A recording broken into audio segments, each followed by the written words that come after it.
Botticelli Casuals.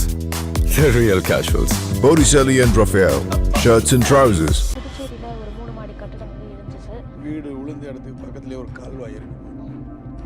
யூஸ்வலாக வந்து water body ஏரியாவிலேருந்து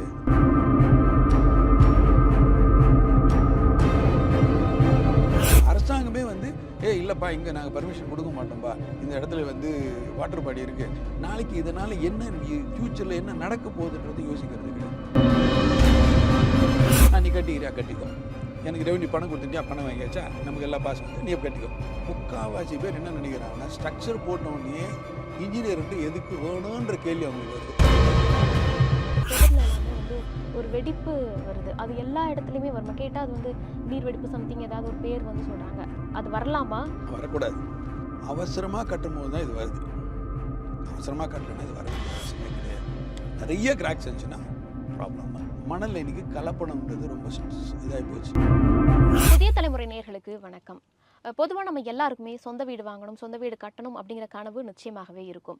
ஆனால் அதற்கு முன்னாடி என்னென்ன விஷயங்களை ரொம்ப கேர்ஃபுல்லாக நம்ம கவனிக்கணும். ஒரு செங்கல்லாக இருக்கட்டும், இல்லைன்னா ஹாலோ பிளாக்கல் அப்படின்னு, மண் கம்பி அப்படின்னு ஒவ்வொரு விஷயத்தையுமே சூஸ் பண்ணுறதை எப்படி கேர்ஃபுல்லாக கவனிக்கணும் அப்படிங்கிற மாதிரியான நிறைய விஷயங்களை இன்னைக்கு நம்ம கூட பகிர்ந்துக்கிறதுக்காக திரு மணிசங்கர் அவர்கள் வந்திருக்காங்க. அவங்ககிட்ட நிறைய விஷயங்கள் கேட்டு தெரிஞ்சுக்கலாம்.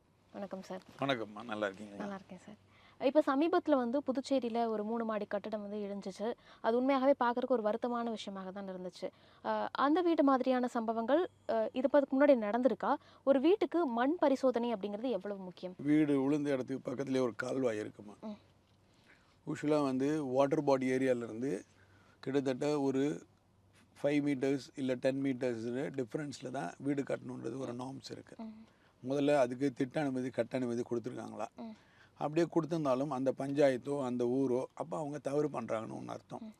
என்ன காரணம்னா வாட்டர் பாடி ஏரியாவில் வந்து சாயில் வந்து ஆல்வேஸ் பி லூஸ் சாயில் தான். ஸோ அந்த லூஸ் சாயில் வந்து இப்போ இன்றைக்கி வந்து நம்ம அந்த ஆற்றுல தண்ணி போகல, ஸோ நம்ம வீடு கட்டிடுறோம். அடுத்தாலும் ஆற்றுல தண்ணி போய் கிட்டத்தட்ட 3 மாதம் தொடர்ந்து தண்ணி போகிறப்போ அந்த சாயில் வந்து லூஸ் ஆக தான் செய்யும். அப்போ அந்த பில்டிங் சிங்க் ஆகிறதுக்கு வாய்ப்பு இருக்குது. ரெண்டாவது, அந்த பில்டிங்கை பொறுத்த வரைக்கும் என்ன ஹைட் கொண்டு போயிருக்காங்களோ, ஸ்ட்ரக்சரல் ஹைட் 3 மாடி கட்டுறோம். இப்போ நம்ம 3 மாடி கட்டுறோன்னா மொத்தம் கிரவுண்ட் +3 கட்டுறோம், 40 அடி கட்டுறோம் அப்படின்னா ஃபவுண்டேஷன் டீட்டெயில்ஸ். அப்போ அந்த சாயிலோட மண் வளம் வந்து ஒரு சப்போஸ் வந்து ஒரு லூஸ் சாயிலாக இருக்குது அப்படின்னு சொன்னால் ஆட்டோமேட்டிக்காக வந்து அதுக்கு எவ்வளோ பைல் போடணுன்றதுக்கு அட்லீஸ்ட் வந்து 1/4 ஃபவுண்டேஷன் போட்டிருக்கணும். 40 அடிக்கு 10 அடியாவது ஃபவுண்டேஷன் போடணும். அதுதான் ரொம்ப மினிமம். அந்த சாயில் லூஸ் சாயிலாக இருந்ததுன்னா டபுள் 20 ஃபீட் கிட்ட ஃபவுண்டேஷன் போடணும். இன்றைக்கி ஃபவுண்டேஷனில் வந்து there are so many new techniques how come. Drill பண்ணி போடுறது, ordinary pile foundation, open foundation, நிறைய சிஸ்டம்ஸ் இருக்குது ஃபவுண்டேஷனில். அந்த ஃபவுண்டேஷன் சிஸ்டமில் எது நமக்கு சூட்டபிள்ன்றதை ஒரு இன்ஜினியர் வச்சு டிசைட் பண்ணி அதுக்கப்புறம் தான் ஃபவுண்டேஷன் பண்ணணும். சரி, ஃபவுண்டேஷன் ஏதோ ஒரு பண்ணியாச்சு. சப்சிக்வெண்ட் ஸ்ட்ரக்சர் வருது. ஸ்ட்ரக்சர் வரும்போது இந்த ஸ்ட்ரக்சருக்கு ஒவ்வொன்றுக்கும் செட்டிங் டைம் கொடுத்து இது எல்லாமே கரெக்டாக இருக்குதான்றது செக் பண்ணி அந்த இடத்துல வந்து அப்போ ஏதாவது அந்த பில்டிங் கட்டிகிட்டு இருக்கும்போதே ஏதோ ஒரு இடத்துல கிராக் விழுந்துருக்கும் முதல்ல. அப்போ விழுந்துன்னா உடனே அந்த பில்டிங்கை நிறுத்திட்டு அதை எப்படி சப்போர்ட் பண்ணி கரெக்ட் பண்ணிவிட்டு அடுத்தால ஸ்ட்ரக்சரை கொண்டு போயிருக்கணும்.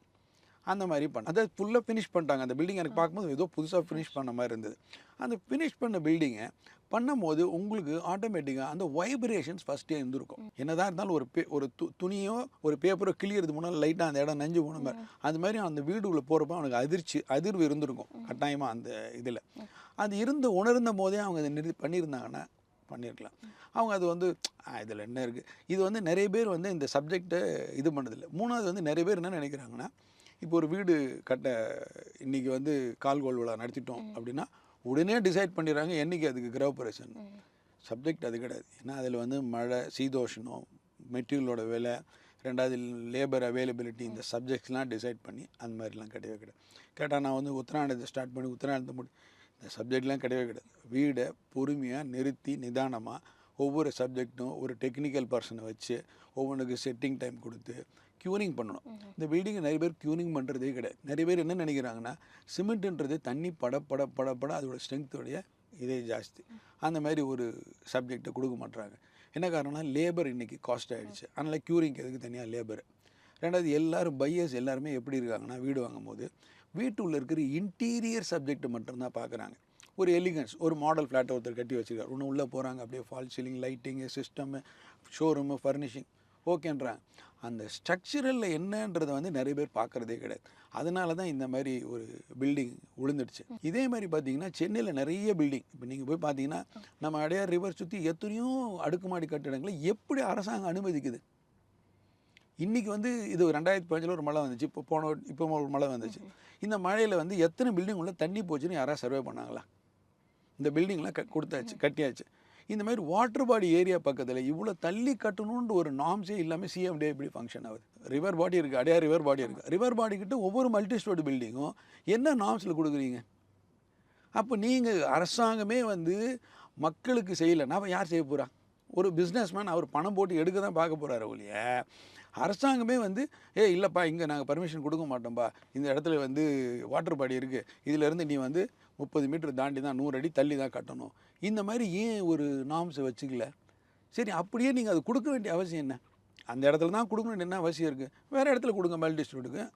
அந்த இடத்துல கிடையாது. இனிமேல் ரிவர் பாடி ஏரியாலெல்லாம் either this side or that side only G+3 will be permitted, multi storey கிடையாது. சொல்லுங்களேன், சொல்ல மாட்டுறாங்க. என்ன காரணம்னா இவங்க வெறும் ரெவென்யூ பார்க்குறாங்களோ இல்லையா, அதை வாங்குறோட இன்ட்ரெஸ்ட்டும் பார்க்குறது இல்லை. நாளைக்கு இதனால் என்ன ஃப்யூச்சரில் என்ன நடக்க போகுதுன்றது யோசிக்கிறது கிடையாது. கேட்டால் என்ன சொல்கிறாங்கன்னா ஃபவுண்டேஷன் இருக்குது, டீட்டெயில். இப்போ நீங்கள் கூட பார்த்தீங்கன்னா இந்த மழையில் வந்து இந்த பெரும்பாக்கத்துலலாம் வந்து 2 பேஸ்மெண்ட் ஃப்ளோர் ஃபுல்லாக தண்ணி போய் காரே அத்தனை பேரோட காரும் போயிடுச்சு.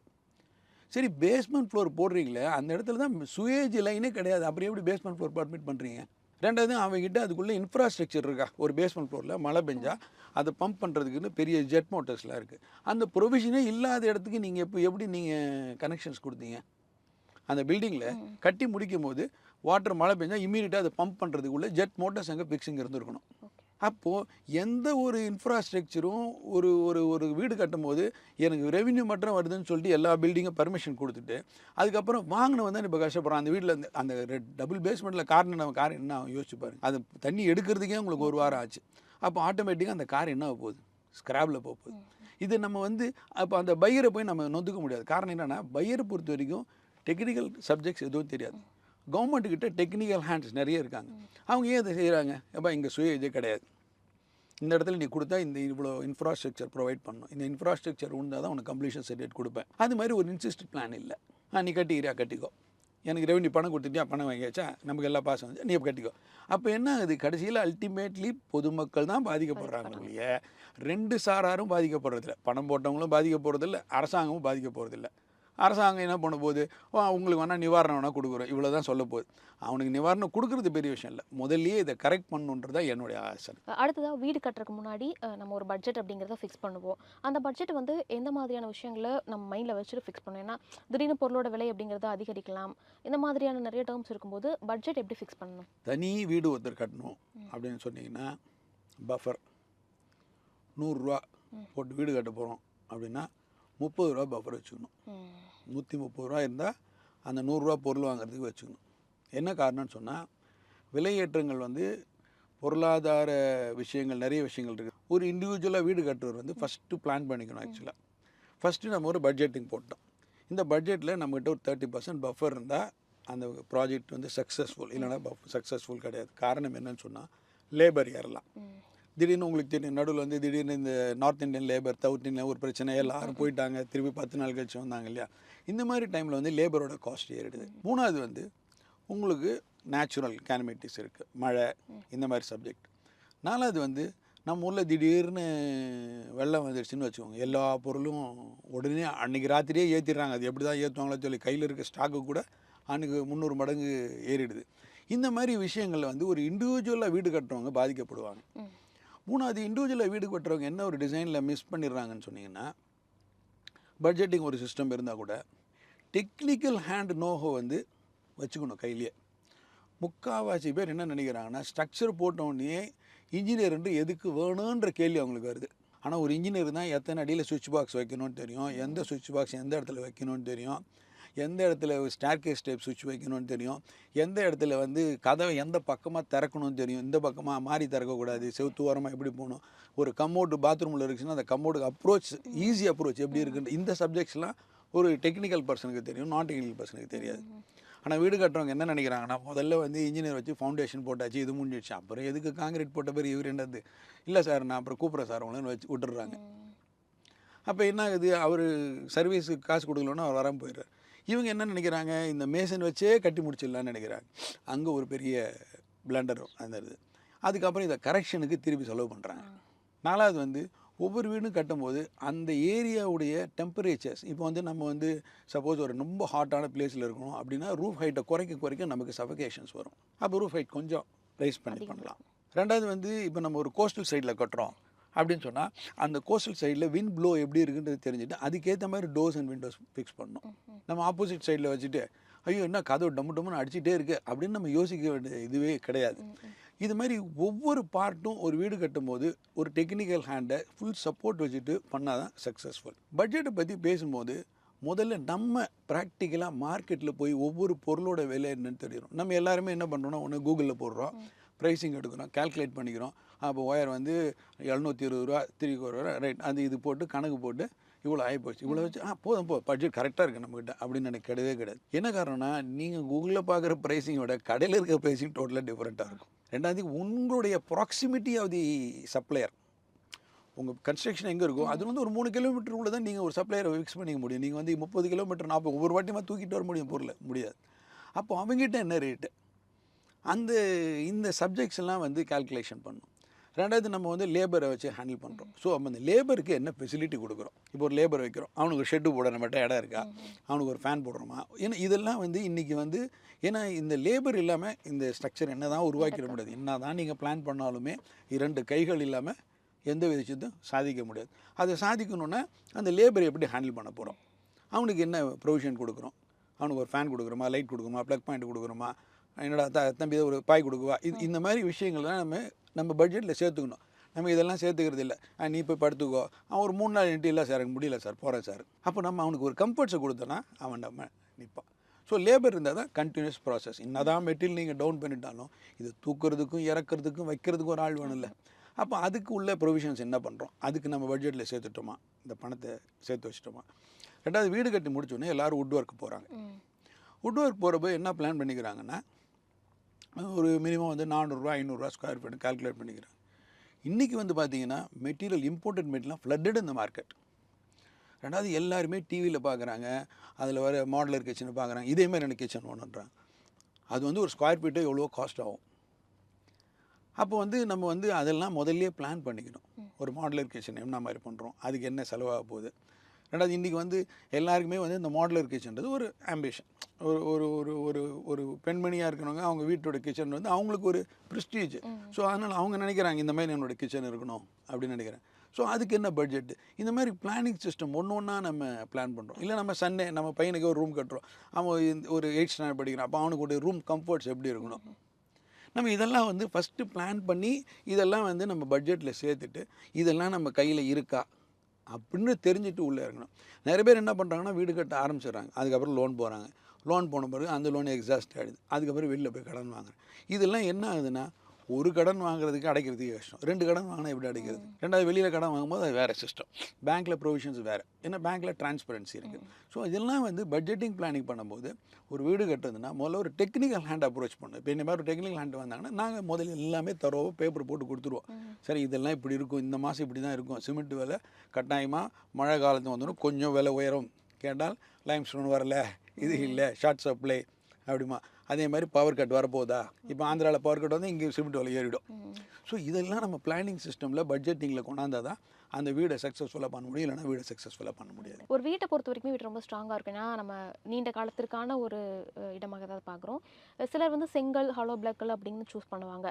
எந்த இடத்துக்கு ஏற்ற மாதிரி அதை வந்து சூஸ் பண்ணணும். இன்னும் ஸ்பெசிஃபிக்காக பார்த்தோம் அப்படின்னா செங்கலை வந்து இன்டர்லாக் அப்புறம் நார்மல் அந்த மாதிரியான விஷயங்களெல்லாம் எதுவும் சொல்கிறாங்களே, அதெல்லாம் என்ன சார்? செங்கல் வந்து மண்ணில் வந்து பண்ணுற நம்ம பழைய காலத்து செங்கல், அதுக்கு வந்து ஒரு இது இருக்குது, அது ஒரு கூலிங்னஸ் கொடுக்கும், அது வந்து நோ டவுட் அபவுட் இட்.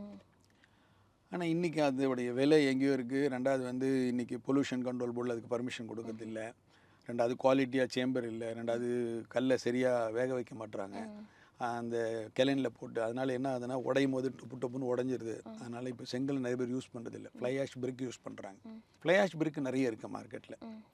அதில் சாலிட் ஃப்ளை ஆஷ் பிரிக் இருக்குது, நீங்கள் சொல்கிற மாதிரி இந்த லைட்டர் பிளாக்ஸ் இருக்குது.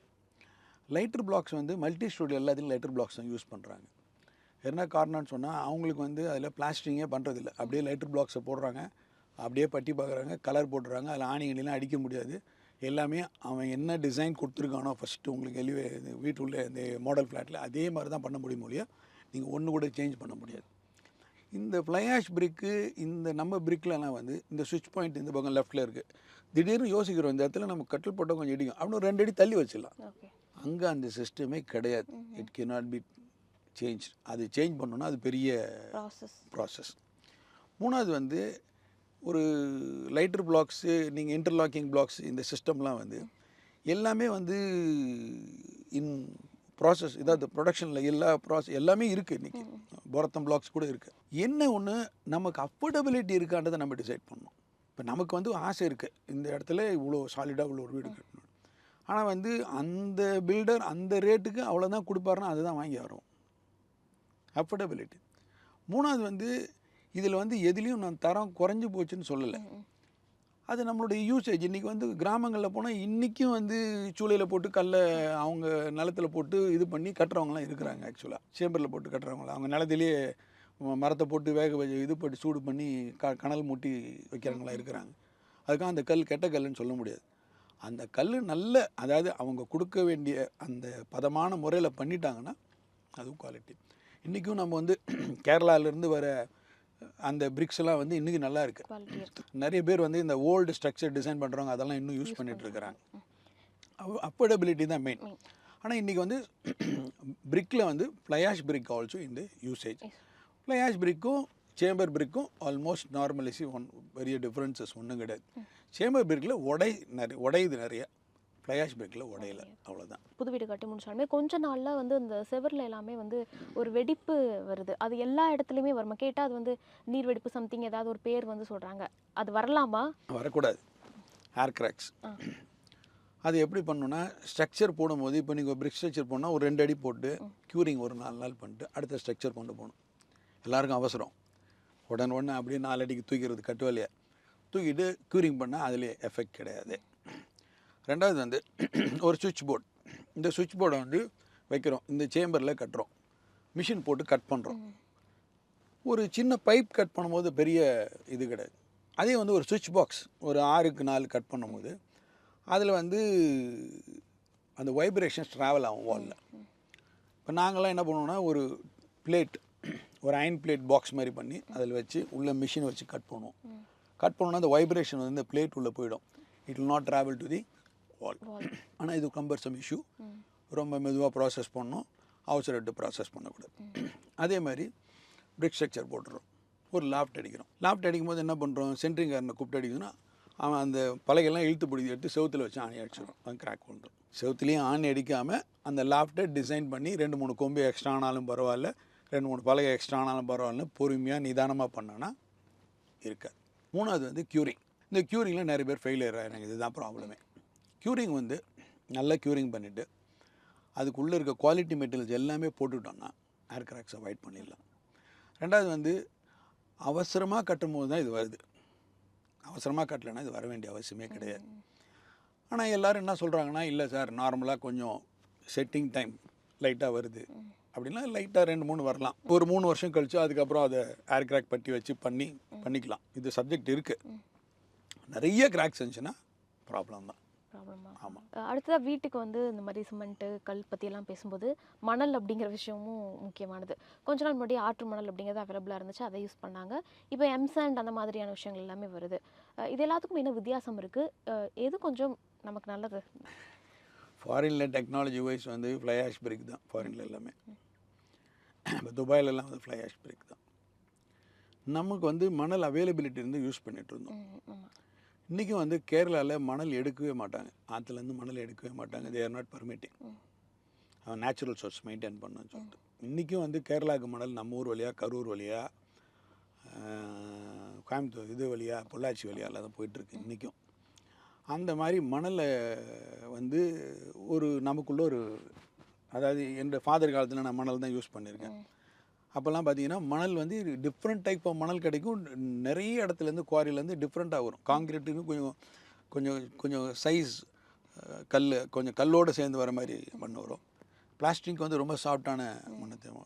கன்ஸ்ட்ரக்ஷனுக்கு வந்து இது ரெண்டுத்துக்கும் உள்ள இன்டர்மீடியட் மணல் தேவைப்படும். அந்த காலத்தில் இதெல்லாம் இருந்தது, நாங்கள் வாங்கி பண்ணிட்டோம்.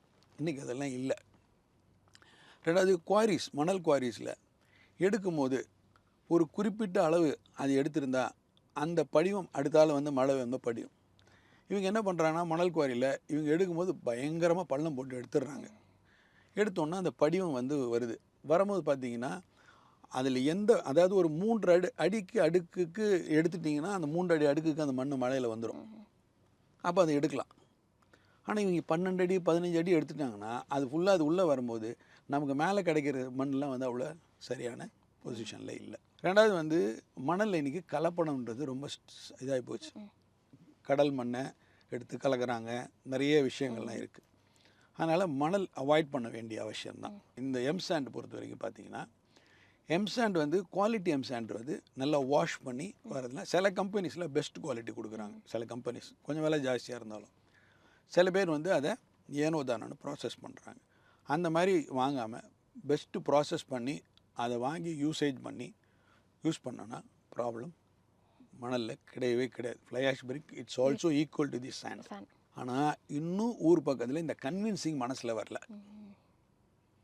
இன்றைக்கி வந்து மணல் இப்போ நம்ம வந்து நம்மக்கிட்ட என்ன ப்ராப்ளம் சொன்னால் இப்போ கேரளாவில் பேன் பண்ணிட்டான், நம்மளும் பேன் பண்ணிடலாம். பேன் பண்ணிட்டா ஒன்லி ஃப்ளை ஆஷ் பிரிக்கு எடுக்கலாம், அந்த எம்சாண்டை யூஸ் பண்ணலாம்.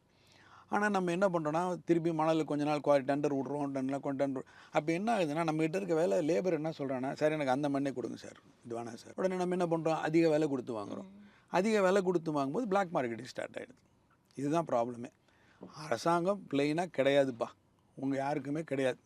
அந்த மாதிரி மணல் வந்து அதை நாங்கள் கவர்மெண்ட் ப்ராஜெக்டில் யூஸ் பண்ணிக்கிறோம், உங்களுக்கு கிடையாதுன்ட்டா எல்லாருமே எம்சாண்டை யூஸ் பண்ண போகிறோம். எல்லா எம்சாண்டும் நல்ல எம்சாண்டு, குவாலிட்டி எம்சாண்டை இவன் சர்டிஃபை பண்ணி கொடுக்க வேண்டியதானே. அரசாங்கத்தோட வேலை என்ன? இவெல்லாம் ஏ ரேட்டிங்கில் இருக்கான், இவெல்லாம் பி ரேட்டிங்கில் இருக்கான், சி ரேட், நீங்களே சர்டிஃபை பண்ணுங்கள், ஒன்றும் ப்ராப்ளமே கிடையாது. எங்களுக்கு ஒன்றுமே இஷ்யூவே கிடையாது. சர்டிஃபை பண்ணி கொடுங்க. சரியாக பண்ணாத லைசன்ஸை கேன்சல் பண்ணுங்கள், எங்களுக்கு ஒன்றுமே கிடையாது. நாங்கள் என்ன கேட்க போகணும்? எங்களுக்கு என்ன ப்ராப்ளம்னா அந்த இது எம்சாண்டு வந்த பிறகு தான் எங்களுக்கு சில விஷயங்கள் தெரிய வருது. இப்போ நம்ம எக்ஸ்பீரியன்ஸில் கண்டுபிடிக்கணும் இது சரியாக வாஷ் பண்ணல. அதை வந்து நம்ம எக்ஸ்பீரியன்ஸில் கண்டுபிடிச்சி சொல்கிறோம். நம்ம அந்த அரசாங்கம் ப்ரொடக்ஷன்லேயே கண்டுபிடிச்சி பண்ணிடலாமே இந்த ஒரு பிரச்சனைக்கு. இன்றைக்கி வந்து இதுதான் எம்சாண்ட் தான் கிடைக்கும், மணல் கிடைக்காது அப்படின்னா முடிஞ்சு போச்சு. நம்ம என்ன நினைக்கிறோம், ஒரு வீட்டில் மட்டும் மணல் போட்டு பண்ணுறோம், அப்போ அவங்க வீடு ரொம்ப குவாலிட்டி போல் இருக்குது, நம்மகிட்ட காசு இல்லை. அப்போ நம்ம என்ன நினைக்கிறோம், சரி நம்ம இந்த வேலைக்கு மட்டும் ஒரு லோடு வாங்குவோம், எவ்வளோப்பா விற்கிற, இந்த காசு வச்சுக்கோ. அப்போ அது பிளாக் மார்க்கெட்டிங் ஸ்டார்ட் ஆகுது. இதான் விஷயம். வெளிநாடுகளெல்லாம் பிளாஸ்டிக்கில் வீடு கட்டுறோம், அதில் வீடு கட்டுறோம், அந்த மாதிரியான விஷயங்கள் நம்ம நிறைய பார்த்துருக்கோம். அந்த மாதிரியான டாபிக்ஸ் வந்து இந்தியாவில் பாசிபிளா?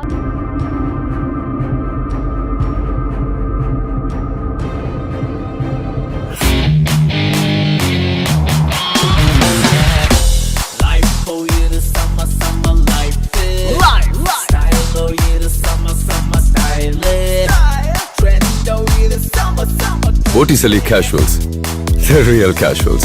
Botticelli and Raphael, shirts and trousers.